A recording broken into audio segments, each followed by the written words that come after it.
Les médicaments du futur seront vivants.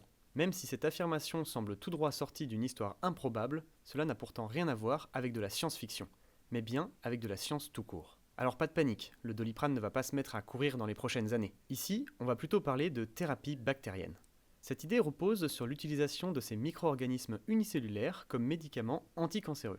Ce concept n'est pas nouveau, il nous vient de William Coley, un chirurgien américain qui a été l'un des premiers à faire le lien entre deux choses, le pronostic vital de ses patients atteints de cancer et les infections bactériennes. En effet, dès les années 1890, il a compris que ces infections étaient capables de résorber la tumeur de certains de ses patients. Il décide alors de les traiter directement avec les bactéries mises en cause dans ces infections, mais ces résultats sont contrastés.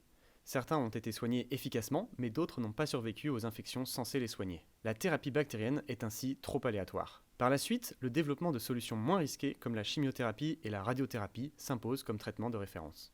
Faisons maintenant un bond en avant de quelques décennies. L'arrivée dans le XXIe siècle voit l'avènement de nombreuses découvertes majeures en génétique et en biologie moléculaire. Clonage de la brebis Dolly, séquençage du génome humain, développement de technologies de modification de l'ADN précises et peu chères. Ces progrès redéfinissent alors la biologie et ouvrent la voie à des nouvelles avancées thérapeutiques. Dans ce contexte, les chercheurs ressortent du tiroir l'idée de la thérapie bactérienne antitumorale. Le projet étant de la développer et de mieux la comprendre dans le but de proposer une meilleure alternative aux solutions déjà existantes. Mais alors comment ça marche ? Tout d'abord, il faut trouver une bonne bactérie qui soit capable de coloniser la tumeur. Elle servira de base au traitement. Ces bactéries sont dépourvues d'effets thérapeutiques. Leur modification est donc inévitable pour les transformer en véritables armes antitumorales.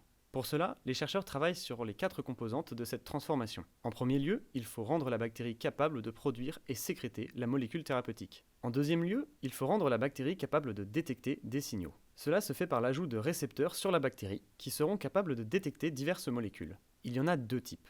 Des molécules de la tumeur et des molécules qui peuvent être apportées par le patient, comme la caféine par exemple. Maintenant que la bactérie est capable de détecter différentes molécules, il est possible d'ajouter la 3e composante. Cela consiste à programmer le comportement de la bactérie à la manière d'un ordinateur. Cela passe par des modifications de son code génétique, lui permettant de réagir aux différents signaux détectés de manière autonome. Prenons un exemple pratique d'une bactérie capable de détecter des molécules tumorales et de la caféine.